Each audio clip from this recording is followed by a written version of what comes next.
Guys, so I actually sat down to do a video just for a completely different reason, and I apologize if you hear any buzzing or anything during this video because I am getting messages, but the messages that I'm getting actually prompted me to want to talk about something else that's hugely important and something that I feel is one of the cancers in business, and that is communication.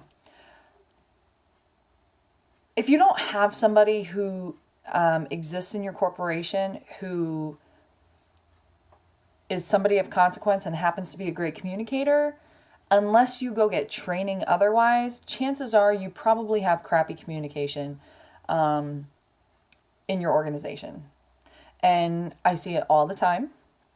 The example that I have right now, who someone I'm talking to who's saying, oh, they're gonna be out of town next week, and they, the higher ups hired in somebody into their department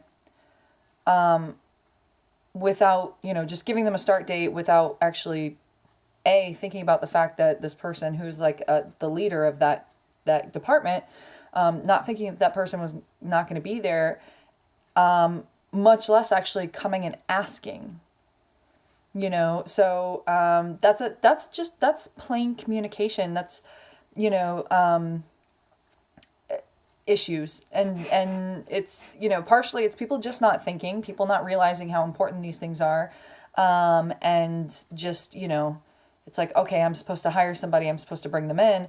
There's no process in place, clearly, because if there's a process in place, then this would not be an issue. So that is another big key that I'll get into in a second. But communication is key. When you are going to make a decision that's going to affect other people, it's a good idea to bring in those other people, at least ask their opinion before you go making decisions. Even though, like, let's say you're above them or you are their boss, if it affects them, it's still a good idea to go talk to them about it, get their input. Maybe it's something minor like, hey, I'm not going to be in town next week. Maybe we should hold off and bring them in the week after when I return, so that, because I'm the one who trains everybody.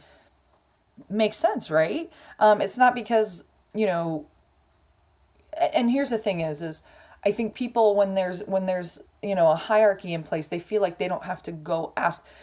First of all, they're thinking, I don't have to go ask their permission to do anything, so I can just do whatever, and they just deal with my decisions. But it's not even about asking permission. It's about making the best decision for everybody involved, making the best decision for the new employee, making the best decision for the leadership and the team that exists already, making the best decision for your company overall. Because if the person is poorly trained, then how's that, what good is that going to do you? How much is that going to cost you? And all of this, see, and this is why I say, like, communication is so hugely important, because all of that you're talking about a person who's not properly trained. This is like potential person who's not properly trained, not doing their job as well, not as productive, not making you as much, and costing you money, not making you as much money because they're slowing things down, or they're just not executing, or they're screwing things up, and all of that stuff can cost you money. So it's nothing more than a communication issue, a failure to just go say, hey, I'm going to offer a position to this MA that we've been hiring, or this, I'm sorry, this person that I've been hiring, that particular situation, it's an MA. Do you have any reasons that, do you have any barriers? Do you have any issues? What day would you prefer that I bring them in? Rather than, having that communication.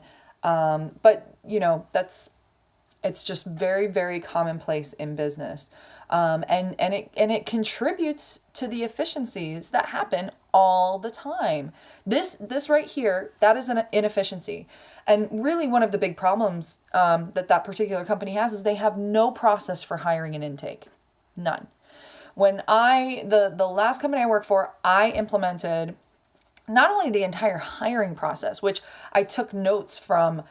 We had a consulting company, so they had a hiring process, and so I kind of used that as a jumping off point to develop our hiring process, created the process, and then started developing all the training programs, and then made so I developed the part of the training program that was that I was responsible for, and then I had all the departments create their training programs, and then I even fleshed out the system. So what I ended up doing in that company was I mean, it literally went from this, just totally amateur.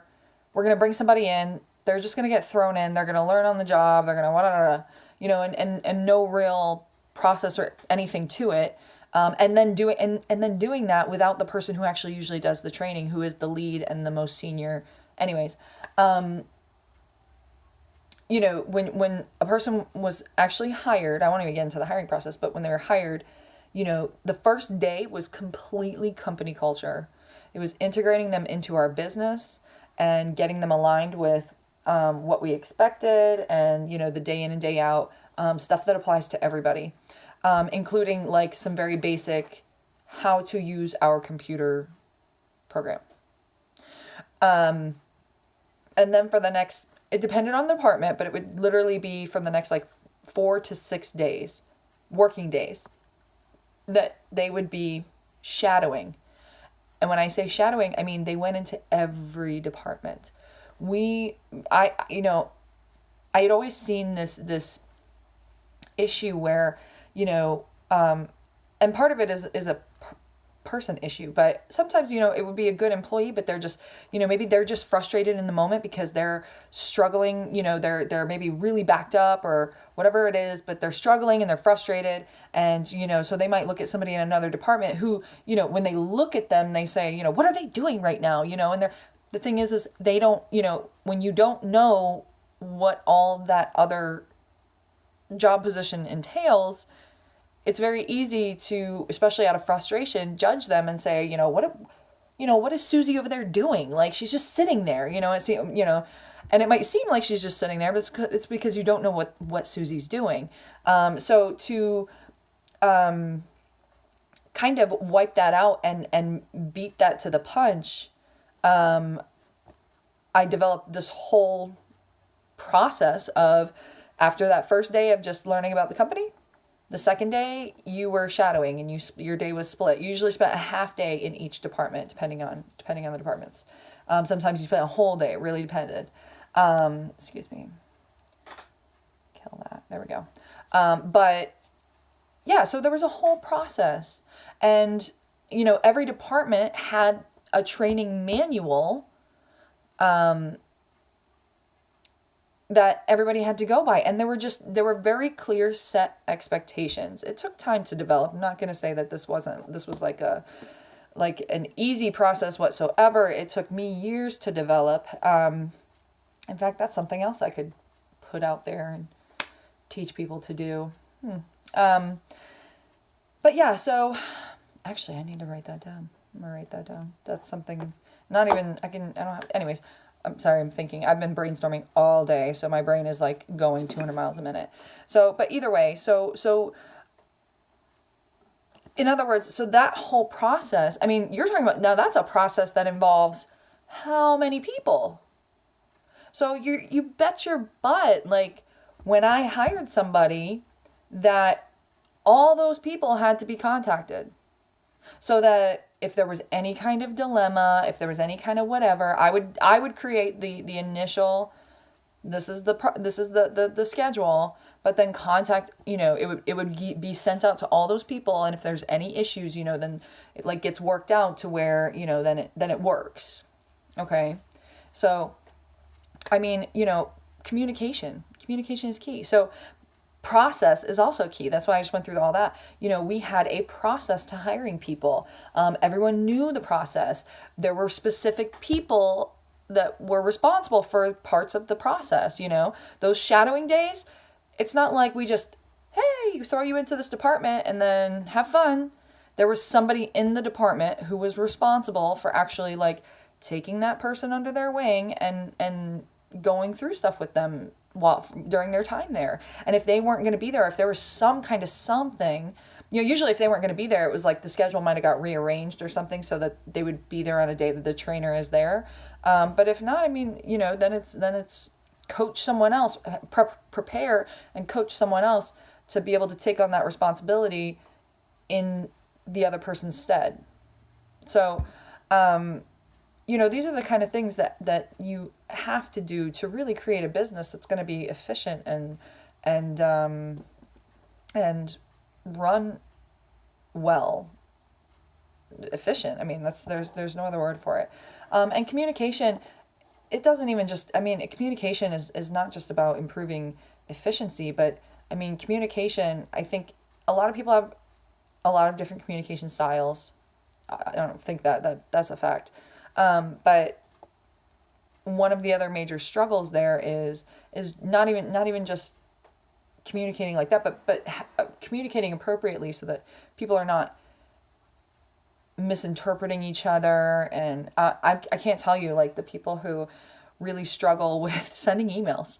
That sounds really funny, but they do. There's just something about the way that they write emails that comes across as very cold, or sometimes like not nice. Just, yeah.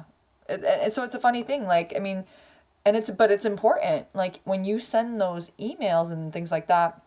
Now, I always say that text is a lot about the interpreter and not the person sending the message. But there's a lot you can do with your message so that it is interpreted in a positive manner. And there's ways you can do it so it's not interpreted in a positive manner. So, there's just so much to communication. But one thing I always preached to my team and, to the company was, if you're communicating too much, then you're communicating enough. That's like the philosophy, because the problem is, and I always use that because, obviously too much communication does become cumbersome, but but it's like the go-to, because most people's problem is they are not communicating enough. So if I can drill into their head, if I can get them to the point where they are over communicating, fantastic. Then we can find the happy medium. But it's getting them to that point where they're even communicating enough, much less over communicating. That is a bear. A bear. I can tell you. It's not easy. It is a lot. It's like you want to pull your hair out. But communication is hugely important, and it's just something else that, now that I'm thinking about it, I'm gonna have to write some stuff down.